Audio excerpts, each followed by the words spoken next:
jërëjëf Mamadou Fall dañuy soobu ci waxtaan wi ak sunu gañ li ñu leen ko doon waxee Cheikh Abdoul Ahad Mbacké nekk chercheur ci université bu Baltimore foofu ca États-Unis xam-xamam màcc ci wàllu administration publique ñu ngi lay nuyu di la ziar. ñu ngi leen di delloo ziar soxna si di am mbégte ci tawaay. gis nañ ko sànq ci réaction Trump yi dinañ ci waxtaan ci kanam tuuti waaye xañ na balaa ñu cee sóobu bu baax a baax ci tënk rek xañ na bëri na ay sénégalais yoo xam ne xamuñu trop système de vote bu États-Unis ndax nekk na système bu spécial boo xam ne wute na ak ci réew yu bëri ndax ci tënk tuuti rek mën nga ko expliquer tuuti sénégalais yi. Système de vote américain mën naa wax ne système bu différent la ak système yi ñu gën a xam fii ci Afrique mais toujours est-il que am na différence bu mag. par rapport ak suñu système yi nga xam ne moom la ñu gën a xam fii ci Amérique mais toujours dafay nekk ne élection boo xoolee daanaka ci àdduna bi yëpp daanaka façon bi du li muy varié du bëri. waaw li muy varié du bëri voilà donc mu des nag ndaxam spécialité bi am nii tey nga xam ne mooy élection boo xam ne dafa nekk une haute tension nekk élection boo xam ne nii bu très serré est-ce que ndaxam Donald Trump dina ciy génn ak bu ciy génn naka la ciy génnee donc la question je crois que moom mooy ndaxam Donald Trump va encore refaire mentir les sondeurs. waaw parce que ci élection bu mujj bi dañoo ne woon 2016 sondage yi li ñu waxoon Hillary lañ jëloon ne moom mooy gagné te élection yi tamit Biden daanaka la ñu wax waaye jamono ji booy wax li français naan coude à coude maanaam li leen wutale soriwuñu surtout ci wàllum grands électeurs yi booy xool kee mi ngi am 238 bu ma juumul kee 213 maanaam li leen wutale bëriwul daal. mais li leen di séparer mooy en général mooy li ñuy wax dafa am ñuy wax Amérique Trump size dañuy wax size Trump mooy électeurs discrets yoo xam ne nii ñoom Donald Trump la ñuy voter mais alors que lorsque les sondeurs les appellent pour leur dire hey who you gonna vote for dañ naan la I don't know donc du ñu wax ne exactement Donald Trump la ñuy voter. mooy li ñuy wax la majorité silencieuse. voilà la majorité du ñu wax fi ñu féete daal. du ñu wax fi ñu féete mais dañu naan la xamuñu alors que dans leur tête. décidé nañ pour que voter Donald Trump. décidé nañ pour que voter Donald Trump. donc loolu mooy li nga xam ne nii moo nekk mooy différence bi mooy war a def différence peut-être dans les heures qui viennent. alors loolu yaakaar naa ne dinañ ci xam dara ci heures yu ñëw. mais présentement li ñu mën a jàng ci élection bi rek mooy élection bi ce n'est pas une élection de persuasion. mais plutôt une élection de mobilisation. élection de mobilisation la parce que depuis Joe Biden. boo xoolee argument am son seul argument mooy nekkoon ne voter pour moi pour ne pas voter Trump donc loolu moo nekk argument bi du coup amul like un programme boo xoolee les Américains présentement ils s'en foutent des programmes. mais il y a la question des idées en même temps. mais wax na tamit ci li ñuy dund jamono ji muy mbas mi dafa mel ni Joe Biden moom la gën a jiital ci campagne am ndax Donald Trump booy xool boobu ba léegi da doon soofantal. officiellement da doon soofantal jàngoro bi ndax gis nañ ci benn jokkoo bu mu amaloon ak journaliste boobu di Bob Woodward. nekk Washington Post. mooy ba mu doon wax ci téléphone bi ne gëm na ni coronavirus am na ni ko baaxul waaye moom bu génnee ci biti danaan coronavirus nekkul am mais Joe Biden c'est tout à fait le contraire ndax nee na li ñu war a gën a jiital mooy bakkenu américain yi xeex jàngoro bi moom loolu bokk ne xaj na ci li mu doon gën a fësal. waaye xam nga ñu bari dañu ko accuser ne Donald Trump joxul gëdd bi mu war a jox pandémique bi mooy Covid-19 ñu bari dañu jàpp ne Donald Trump jox ko gëdd bi mu ko war a jox alors que présentement américains yu bari majorité bi en tout cas une bonne majorité des américains ñoom dañu jàpp ne Donald Trump duñu ko reprocher par rapport ak Covid-19 bi parce que bien vrai que gestion xëy na dafa am ñu gis ne des na mais am na une bonne partie des américains yoo xam ne ils sont pour Donald Trump quoi qu'il en bilan économique bi la ñuy njëkk a gën a positif na pour ñoom parce que xam nañu Trump mi ngi ak ñoom depuis presque 3 ans 4 ans et li mu waxoon yëpp mi ngi koy respecté ba Covid-19 bi dugg du coup ñoom jàpp nañ ne de Covid-19 bi du nekkul ne loo xam ne ni moom mooy problème mu Donald Trump mais Joe Biden diwma wu ce n'est pas une présidentielle de programme donc di li mu mën a indi moom Joe Biden moom mooy ne wax ne donc élection wu Covid-19 la donc moom joxul gëdd bi mu war a jox Covid-19 du coup bu fekkente ne dina am dara foofu la war a mën a amee dara moom Joe Biden. dinañ dellu si ci yow tuuti Cheikh Abdoul Ahad Mbacké dañuy dem fële ca Washington fekk fa suñu ndaw la ñu fa teewoo di El Hadj Ndaw bu dee jokkoo bi leer na noppi na El Hadj Ndaw ñu ngi lay nuyu di la ziar.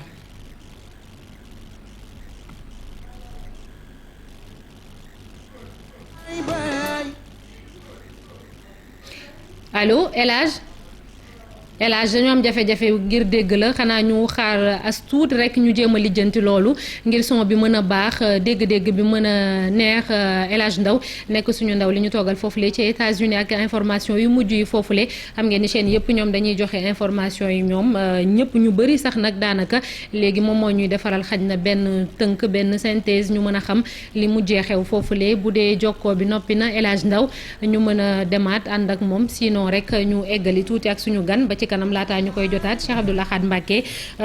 li ñuy duppee vote par correspondance wala vote par anticipation États-Unis daanaka ñoom dañ koo def ba noppi dafa mel ni loolu moom moo tax ba yëf yi xaw a yéex am. oui vote par correspondance li ko créé mooy Covid-19 bi parce que bu Covid-19 amul woon parce que Trump doon na opposé parce que républicains yi ñu bari dañu teg ne. voilà ñoom noonu démocrate yi ñoom système boobu la ñuy favorable ci démocrate yi vote par correspondance yi démocrate la gën a favorable alors que moo tax Trump doon opposé ba discours am bu mujj mu def ba il y a quelques heures dafa wane ne vote gars yi mën nañ def fraude mën na am ci vote bi parce que voilà nañu dakkal affaire bi parce que dina leen attaquer Cour suprême pour que ñu dakkal vote bi présentement parce que déjà 100 millions parce que 293 millions d'électeurs et presque 99 000 a priori 100 millions presque voté nañ avant le jour des élections donc ñu bëri dañu teg ne moom mooy gën a favorable par rapport ak Donald Trump. Mais aussi am na beneen information moo xam ne ni bu bees la mooy Donald Trump vient aussi de remporter l'état de Floride. Floride waaw fi nga xam ne moo ëpp ay grands électeurs wala mooy li ñuy duppee ay swing states. ay grands électeurs. alors mais toujours comme campagne bi ni ko nit ñu bari doon xaaree mooy analystes yu bari ñu doon xaar dañu tegoon ne. de présidentielle américaine bi dina départager ñaari candidats yi ñu xam ki gën a mën ki gën a ëpp xam-xam ki nga xam ne nii moo gën a baax pour Amérique gën a baax pour États-Unis mais toujours que li muy wax ne comme du programme voté leen contre moi donc élection daanaka mën naa wax ne ki le référendum la contre Trump élection bi voté oui ou non pour Donald Trump mais Donald Trump aussi tamit am na beneen affaire bi wax depuis 15 jours boo xoolee li muy wax ci Joe Biden mooy day wax ne hey guys do you know who this guy mooy kii nii Joe Biden la donc socialiste la alors il a 78 ans donc am na benn affaire bu mu bëgg a wax foofu il a 78 ans moom mooy il se peut que mun naa ko waxal li mu bëggul wax il se peut que dans les 4 ans qui viennent alors que sa copain mën na dee ci biir mandat bi alors que bu deewee Kamala Harris moom mooy amee li nga xam ne nii moom mooy nekk vice-présidente bu Amérique déjà mooy nekk président mooy remplacer Donald Trump alors que mooy remplacer Joe Biden alors que mais Kamala Harris aussi tamit c'est une incarnation de l'immigration californien progressiste immigration réussite immigration qui est réussie donc Kamala Harris aussi loolu moom mooy Trump aussi tamit di voter anti-Biden parce que Biden bu gagné dans les 4 ans qui viennent donc lu mën a xew dans les 4 ans qui viennent diw moom am na 78 ans alors que américain noonu la ñuy analyser noonu la ñuy xalaatee. waaye li mu ko màggee itam bëriwul de. waaw li mu ko màggee bëriwul mais boo xoolee enthousiasme bi nekk dans le camp des républicains pour ne pas dire Donald Trump boo xoolee enthousiasme gisuñu ko ci biir camp wu Donald Trump. donc toujours moom dafay wane apaisement di wane ne vigilance il faut que Donald Trump dem pour que ñu mën a commencer beneen affaire boo xam ne nii Amérique bu bees lay doon Amérique beaucoup plus ouverte Amérique. ndax scénario bi ñu fi gisoon ci 2000 diggante George Bush ak Al Gore ndax scénario boobu la mën na ñëwaat ren jile xam ne dañuy dem ba ci Cour suprême ngir mu départager ñaari candidats yi. mais parce que présentement tout est possible parce que déjà bu ñu demee ba presque 24 heures. après le jour des élections amatuñu lu bari. alors que état yi aussi lu mel ni ki Pennsylvania am nañu autorité pour ne dinañu joxe seen résultat 3 jours après les élections donc lu ne mën na xew du moment où Donald Trump aussi nee na dafay attaquer élection bi ci Cour suprême. Donc du coup mën nañ xaar dans les heures qui viennent lu bëree bëri en même temps américains aussi ñu ngi préparer loolu parce que boo xoolee les hôtels ak même les boutiques ñu ngi commencé di fermer seen boutiques yi pour jàpp ne émeute ay lu nekk mën na xew après cette élection cette présidentielle américaine. moom ci boppam sax booy xool dafa mel ni dafa barricadé wu moom Donald Trump fële Maison Blanche parce que booy xool am na ay grilles yu bëri yoo xamante ni nekku fa woon waaye ci guddi gi veille élection bi ci guddi gi lañ ko installé mel ni dafa am lu mu tiit waaye ndax États-Unis nekk na réew moo xam ne ak li mu tekki ci démocratie lu mel noonu war na faa mën a am. oui lu ne mën na fa xew parce que États-Unis aussi pour ne pas dire guerre civile États-Unis aussi dëkk la moo xam ne nii nit ñi li ñuy exprimer wu lu ñuy waxtaanee ci seen biir bu ñu génnee loolu la ñuy def parce que am na benn boutique bu mag bu ñuy wax Walmart dañu wax ne présentement jënd nañu plus de 700 000 armes pour se protéger parce que après les résultats donc lu ne mën na xew. moo tax Amérique guddi mi ngi ci guddi yu sombre. Voilà. Vente d'armes yi dafa exploser foofu noonu loolu ça nous amène à parler peut-être ci li fa xew fan yële weesu muy ay la mort de George Floyd ak discrimination yi nga xam ne ñu bëri xañ na dañoo jàpp ni loolu que faaw ñu changer xañ na ku leen jiite jamono ji pour ñu mën a indi ay doxalin yu bees ay idéologie yu bees ndax jàpp nga ni ki di Joe Biden buñ demoon ba fal ko moom dina mën a incarner loolu noonu. Joe Biden li muy incarné je crois que. ndax minorité yi tamit daf leen di gën a teg en avant ci campagne bi parce que raison pour laquelle mu jël ku mel ne Kamala Harris. nga xam ne d'origine jamaïcaine la papaam afro-américaine jamaïcaine ak indienne. mais Joe li muy mën a incarné par rapport à ça du bëri parce qu'il était vice-président bu Obama. pendant 8 ans. alors que deful woon lu bëri. donc jàpp et aussi Amérique quoi qu'on puisse dire du dëkku africain. du dëkku aussi tamit du dëkku africain Amérique dëkku tubaab la. nit ñu weex ñee fa ëpp sax nag nit ñuy faral di fàtte yenn saay. et que nit ñu weex ñi aussi tamit il faut noter que ñoom aussi dañu bëgg Donald Trump. et que jàpp ma ne Joe Biden bu ñëwee li muy changé dina bari par rapport ak li fi xew dans le passé. bien vrai que mën nañu ko noter comme benn affaire boo xam ne nii affaire bu compliqué la ci. Black Lives Matter créé na lu bëri parce que gars yi dañu teg ne fi mu ne nii africains yi dañu war a jógaat wala minorités yi dañu war a jógaat imposer seen bopp pour avancer pour changer pour indi leneen et que bu dee Amérique xam nga indi leneen du fa yomb. mais fal nañu ko nit ku ñuul muy Barack Obama faloon nañ ko ci atum 2008 te moo ne nit ku ñuul la te booy xool ay jamono dañ doon wax naan États-Unis xañ na li ñuy duppee les WASP ñoom rek la ñuy fal maanaam ils sont blancs protestants et tout mais apparemment ça a évolué. mais xam nga Obama dafa nekk kimtaanu yàlla Obama nit ku ñuul la mais aussi yaayam tubaab la deuxièmement mu nekk yaayam tubaab la donc nit ku ñuul la koo xam ne exception la ci nit ñu ñuul ñi aussi. waaw voilà et que exception la ci nit ñuul ñi et que sens bi mu am ak courage bi mu am très rare nga gis ko nga xam ne nii aussi da ngay nekk ci Amérique parce que am na yeneen borom xam-xam yoo xam ne ay nit yu ñuul lañ nekk ci biir mais souvent li leen di manque xëy na c'est mooy li ñuy wax la force de croire et qui leur manque moo manqué minorité bi nekk Amérique mais jàpp ma ne aussi nit ku ñuul mën na changer encore lu bëri ci États-Unis et que loolu dina gën a leer dans le futur. qu'importe ku gagné muy Donald Trump wala Joe Biden loolu ban xañ na conséquence ban njeexital lay am ci ay réewu Afrique yu mel ni ñun ñi Sénégal ndax quoi qu'on puisse dire peut-être on est loin mais près aussi de cette élection là ndax àdduna wërngal këpp booy xool ñëpp ñu ngi braqué seen envoyés spéciaux yeeg seen chaînes yeeg seen bët yëpp foofu noonu.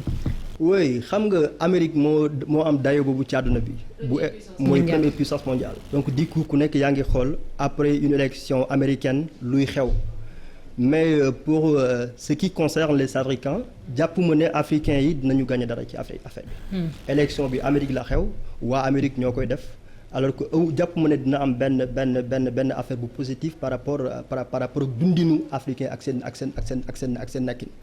et que loolu yaakaar naa ne en tout cas leader africain aussi war nañ ci bàyyi xel xam ne Amérique du pour ñoom Amérique c'est pour les Américains donc Afrique li ko war a pousse mooy leader yi nekk Afrique imposer seen bopp pour jéem a avancer xool li nekk ci biir Afrique ñu génne ko pour mën ko jariñoo ci biir Afrique mais pas bu ñuy xaar élection buy xew Amérique après parce que loolu la gars yi doon wax au temps de Barack Obama. di moment où c'est un noir rek africain yi dinañ tekki donc dina am benn impact positif par rapport à la vie des Africains et malheureusement ce n'est pas le cas alors que ñu wax ne sax Obama li mu yónniwaat expulsé ci ay africains benn président américain mosu ko def li mu génn ci ay africains yoo xam ne ni ils étaient sans papier li mu ci génn benn président américain mosu ko def du coup lu muy wane rek mooy ne Amérique du pour africains yi ni pour les Européens Amérique c'est pour les Américains voilà. te ñoom sax am na ci yenn américains yoo xam ne boo leen laajee ñoom liñ lay gën a wax sax mooy ni que Donald Trump moom du politicien moom ab homme d'affaires la ab économiste la donc te ñoom seeni poche la ñu gën a farataal booy xool time is money bi ñuy wax maanaam waxtu moom xaalis la rek donc ñoom nee nañ c'est surtout ça xañ na moom mooy motiver seen vote en faveur de Donald Trump ndax moom ab du politicien daal maanaam seen dund li koy gën a yokk li koy gën a ñoŋal li koy gën a baaxal ñoom loolu la ñuy farataal. xam nga li nekk problème bi ci àdduna bi présentement mooy dañu nekk ci benn moment boo xam ne dañu commencer di fàtte wala ñuy lâcher un tout petit peu la politique classique bi ñoom Obama ak gars yi doon créer nekk ci populisme léegi nag populisme boobu Donald Trump nekk moo def ba nga xam ne nii bu ñëwee day wax peuple yi li ñu soxla lu mu naan leen hey you want money let me tell you how you get money so ne la mën américain la jàng naa li ñëpp jàng mais fexe naa am naa milliard am naa sama avion bopp am naa sama ay hôtel am naa université privée alors que yow loolu ngay wër du coup kële bu ñëwee daf lay tegal yeneen affaires yoo xam ne nii dafay contraire par rapport ak idée bi nga xam ne mooy idée populiste moo tax nag ñi nga xam ne ñooy def la politique classique lii war na leen yee pour ñu xam ne bu ñu continuer nii populisme dina gën a tas gën a yaatu ci àdduna bi et que idées yi nga xam ne nii moom la populisme di avancer est-ce que dina nekk loo xam ne nii lu arranger àdduna bi la dans le futur aussi loolu aussi c'est un autre problème. waaw bu fekkente ni El Hadj Ndao nag suñu ndaw la ñu nekkal foofu ca États-Unis yembul kon rek dañuy tàggatoo ak suñu gan Cheikh Abdoul Ahad Mbacké ñu ngi lay sant di la gërëm di fàttali ni chercheur nga ci université bu Baltimore nekk ci état bu Maryland sant la gërëm la bu baax a baax du ñàkk ci.